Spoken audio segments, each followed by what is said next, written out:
Stand by to fall in, Polk County. This is today's veteran.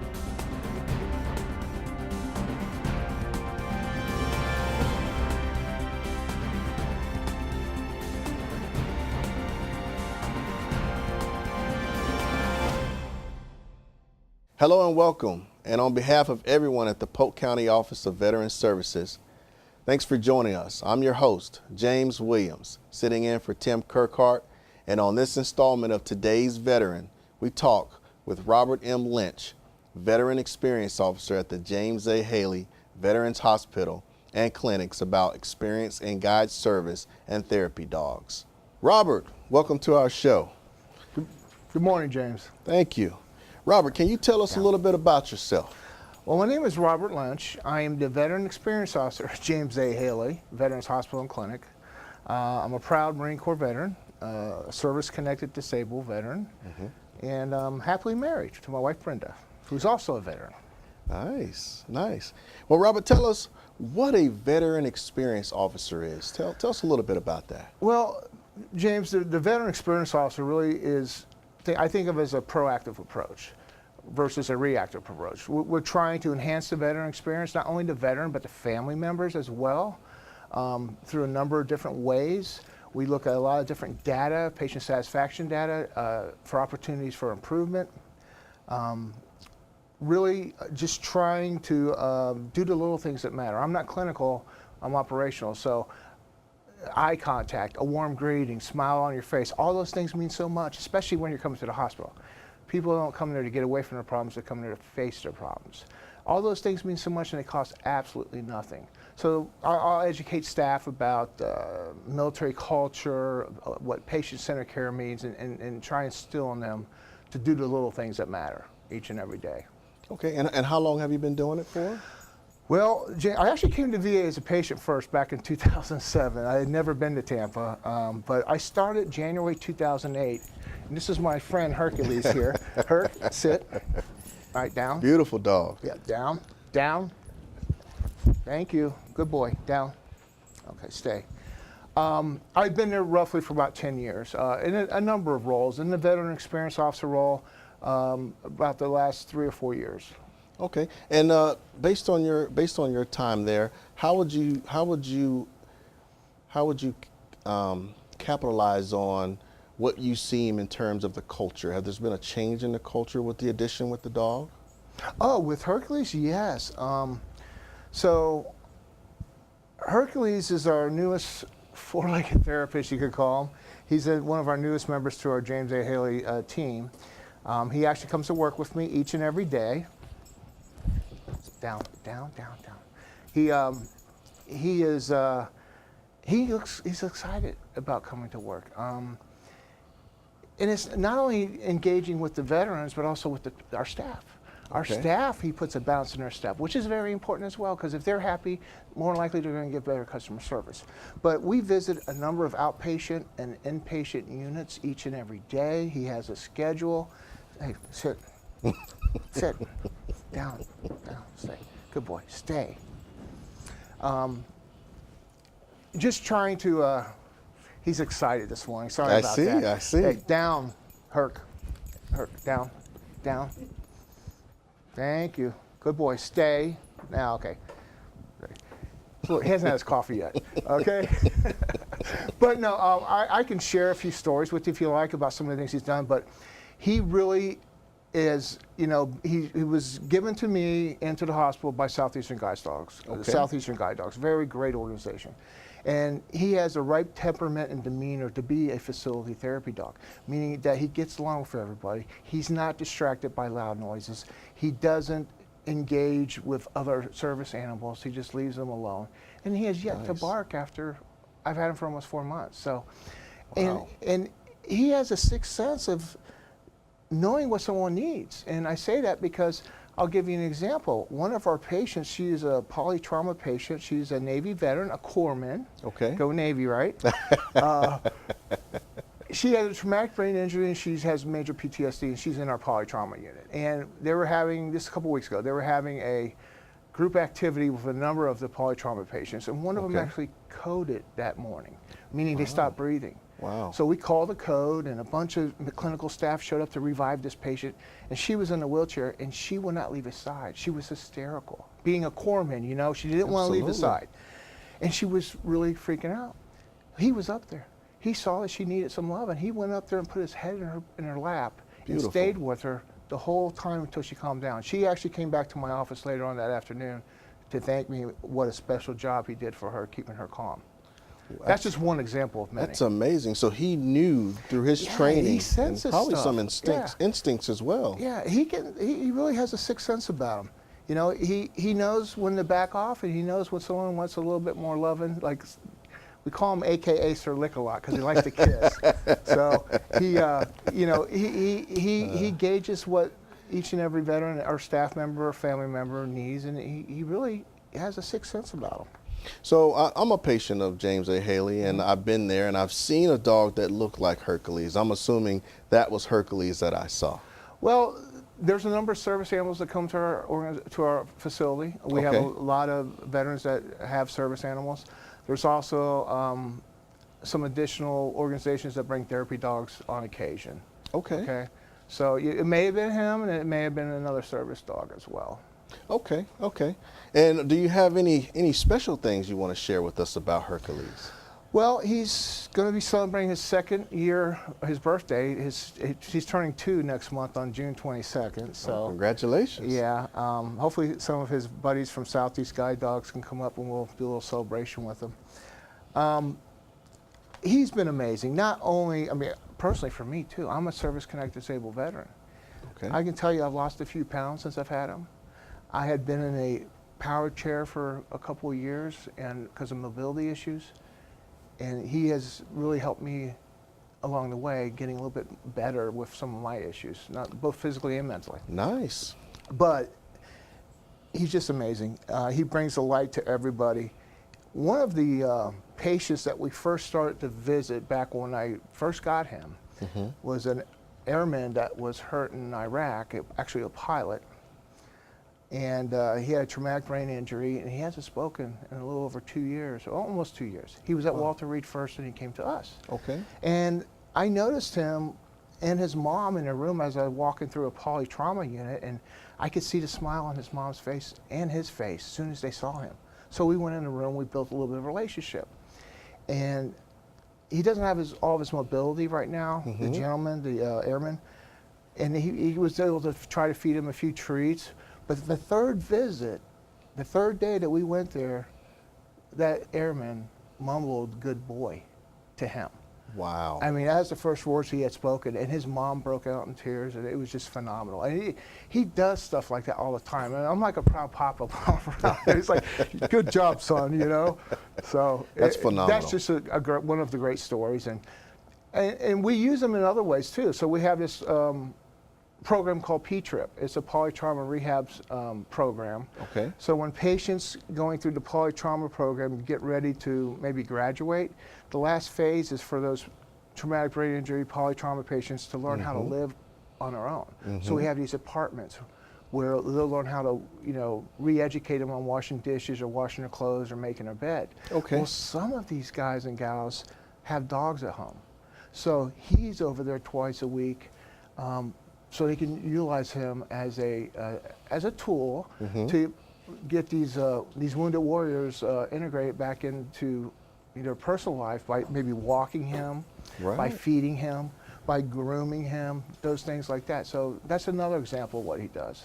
That's phenomenal. That's just great. That's just absolutely wonderful.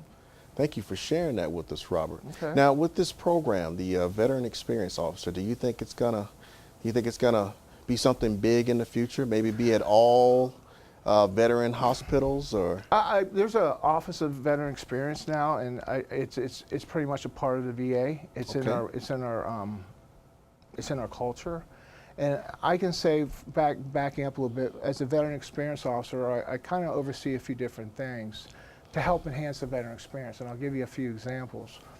One of them is the concierge service, which is basically comprised of volunteers that sit at all our entryways, where they'll be there to answer questions or provide information to those veterans or family members that are coming to the hospital. Okay.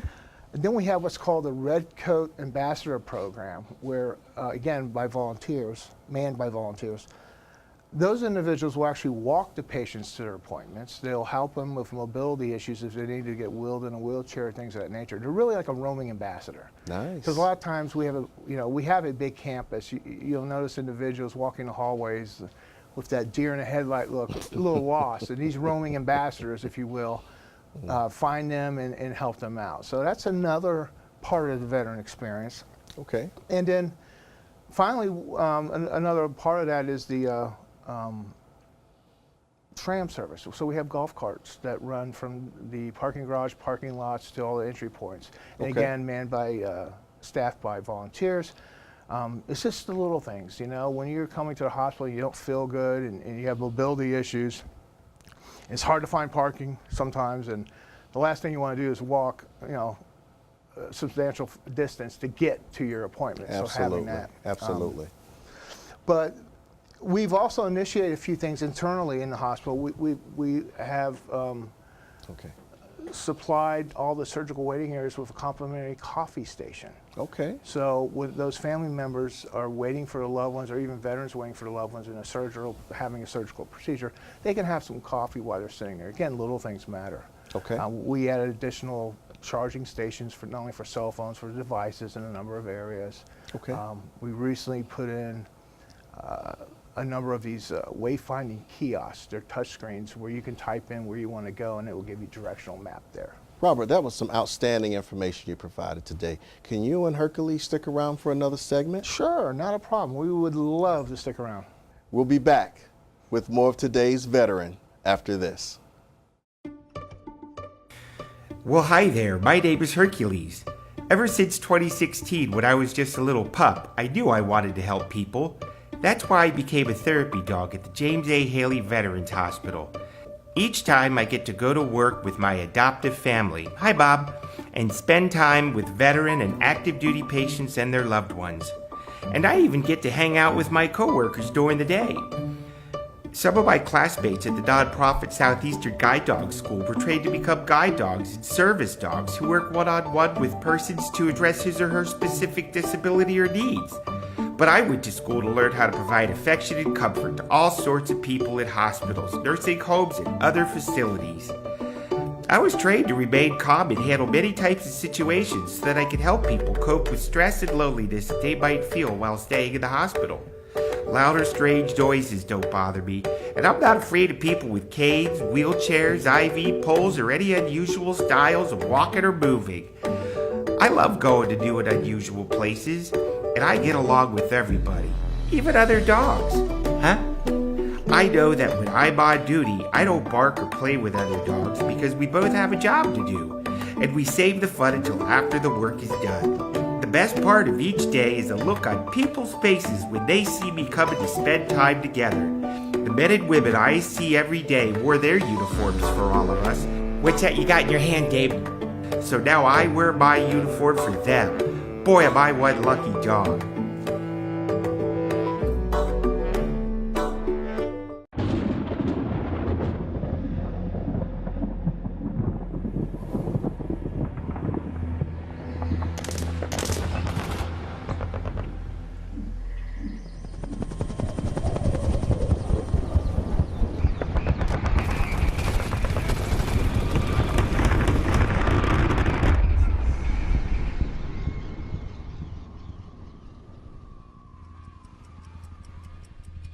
I've never been the type to ask for help, but I had enough.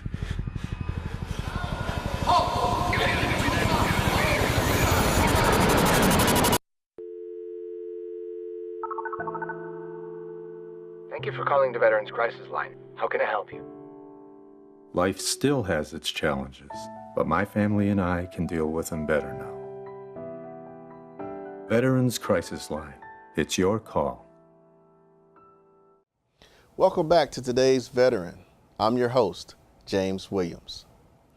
The VA supports guide and service dogs for veterans.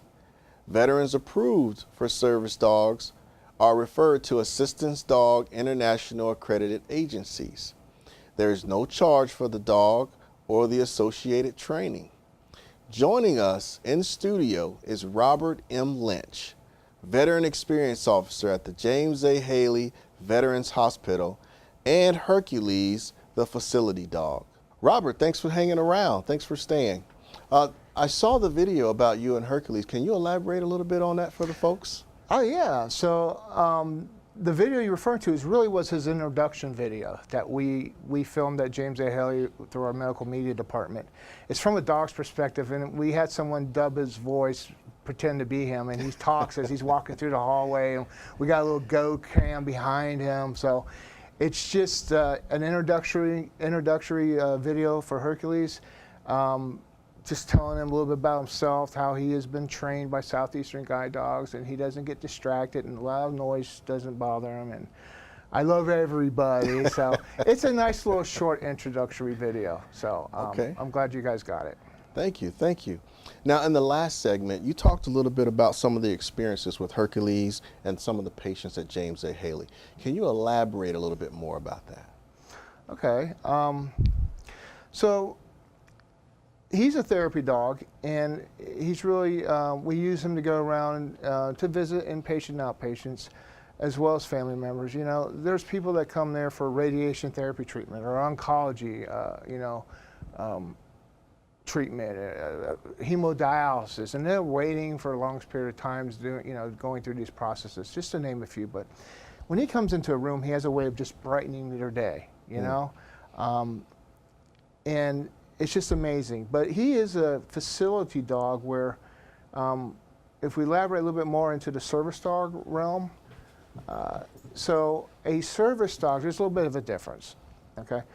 Facility dog truly has the temperament to be in a public space and behave and well behaved. Mm-hmm. A service dog is really trained for a specific need of that veteran, whether it be physically or mentally, okay? Like anxiety attacks or a mobility issue, something like that. You also have what's called an emotional support dog, which is a companion basically to help veterans not feeling stressed out, things of that nature. It makes them feel good having an emotional support dog. So, and then of course we have a guide dog, which is really for the visually impaired, to help them maneuver through life. Okay. Okay. Well, thank you for explaining all those differences between the different types of dogs. We greatly appreciate it. Now, let me ask you this. How does one determine if they are eligible for a service dog through the VA? Okay, so there's some misperception about this. They think that the VA provides service dogs. We don't. There's a number of nonprofit organizations out there that do, such as Southeastern Guide Dogs. Oh, this is a good boy. Okay, down. So typically, sit, good boy. Typically, I'll tell you what I did, because I was looking for a service dog, and I went and I Googled service dogs, and a lot of organizations pop up. And when you go to that link of that organization, there's typically an application process.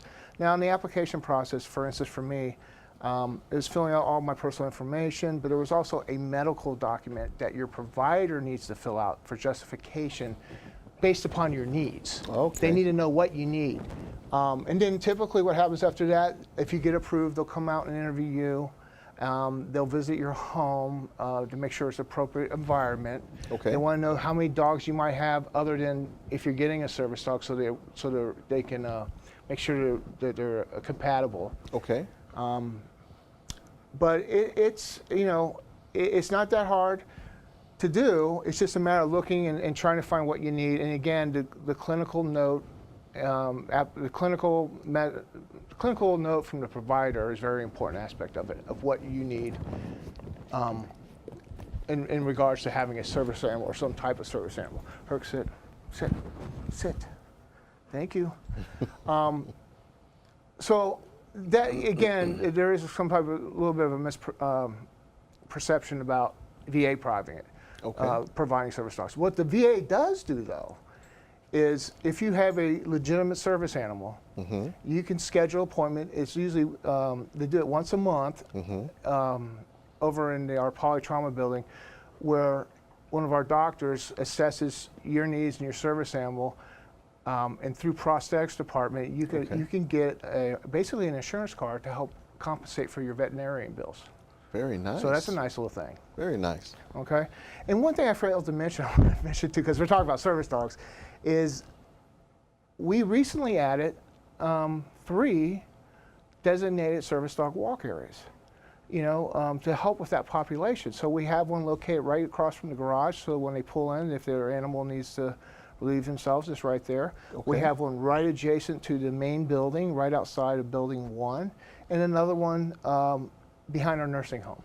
Okay. So again, we are being very conscious about the needs of the veterans in all aspects, but having him as a therapy dog is, we're focusing on some of the needs of the therapy dogs or service dogs as well. Now tell me a little, what is the cost associated with getting the dog trained in terms of getting him ready to perform those duties and responsibilities? So my understanding is, and again, working with Southeastern Guide Dogs to get him, it's a lengthy process based upon what the dog is being trained for. Of course, guide dogs would probably be the most extensive training, because literally you have someone's life in your hand by having an animal that provides them. It's basically their eyes for them, But from what I understand, typically they have between $40,000 and $50,000 in a couple of years into a service animal for their training of that. Amazing. Yeah. Amazing. Now you talked a little bit about guide dogs and facility dogs. Could you tell me a little bit about emotional support dogs? Okay. Well, emotional support dog, again, is basically a companion. Okay. They typically help the veteran feel at ease, maybe help them through depression, things of that nature. Just some veterans probably don't have family members. Some are far from their families, and they need that companionship to help them maneuver life, if you will. So emotional support dog is basically just a companion. Can you tell me, I know with the emotional support dogs, there's certain conditions that are that could really use an emotional support dogs. Can you share some of those conditions? I'm not clinical, but what I could say is emotional support, if you have depression or loneliness or, in some aspects, maybe even anxiety, things of that nature, without regards to having PTSD, as long as it's not PTSD contributed. I think if it was PTSD that contributed to some of these side effects, it'd be more of a service animal versus emotional support animal. Okay, okay. Now, in terms of Hercules' duties and responsibilities, what is the lifespan for Hercules in terms of these dogs, and how long are they going to be able to produce quality help? Well, typically, I was told by Southeastern, 10 years he needs to retire at 10 years old, okay? So I hope his lifespan is as long. I hope we both have a long life. All right, Bubba? Sit, sit, sit. Thank you. But I don't know. From what I've heard about Labrador Retrievers, they have, I would say 8 to 12 years. It's funny you say that. My wife has a chocolate lab at home that's 19 years old, and she's amazing to live that long. That's a miracle. But going back to the service dogs, again, I've seen them anywhere from 2 years old to 15 years old. So it's just a matter of how well they're taken care of and how healthy they are. Okay. Now you talked about emotional support dogs, you talked about facility dogs, you talked about service dogs, and we really went into detail on the emotional support dogs. Can you really drill in as close as possible in terms of the different specific tasks that facility dogs do and service dogs? Well, really, there's no real task, I would say, for a facility therapy dog or a therapy dog. It's basically having the right demeanor, having the right temperament. Again, he doesn't get distracted by loud noises, down. He doesn't go after other animals. He doesn't bark. So he has a nice soft disposition, and he just loves everybody. Where a service dog is specifically trained for a need, okay? So if post-traumatic stress, PTSD, if you're afraid of confined spaces or you don't like your back, you want to keep your back against the wall, you need that security blanket, if you will, or loud noises make you skittish. But also mobility issues, stability. Okay. Some veterans have, right now I'm wearing a brace and all that, and my right side of my body is not very stable. So again, mobility issues would be considered for a service dog as well. Hey, Robert, we're going to have to wrap things up here. Is there anything else that you want to share with our viewers today? Yeah, James, this is one more thing, because we touched on it through our conversation today, is we have a lot of initiatives that are really manned or staffed by volunteers. Okay. So if anyone is interested in volunteering, they can contact our volunteer service offices at James A. Haley, which is located on the second floor by the auditorium, to help support some of our initiatives, such as the Red Coat Ambassadors or the concierge service or the tram driving. There's plenty more opportunities too to help enhance the veteran experience. So hopefully some of your viewers will find their hearts to help us out at the hospital. And I appreciate your time. It's been a great pleasure for Hercules and I to be here. He's very excited. I don't think he's camera shy. But thanks again, James. Absolutely, Robert. For more information on the VA Support Guide and Service Dogs for Veterans, give them a call at 813-972-2000, extension 6783. Or you can check them out on the web at www.vaww.tampa.va.gov. That's going to do it for this edition of Today's Veteran. I want to thank our guests today, Robert M. Lynch and Hercules. But most of all, I want to thank you for joining us. Remember, for help and information regarding claims, benefits, and services available to veterans and their families, call the Polk County Veteran Services Office at 863-534-5220 or log on to the Polk County website at www.polk-county.net. I am your host, James Williams, sitting in for Tim Kirkhart, and we will see you next month.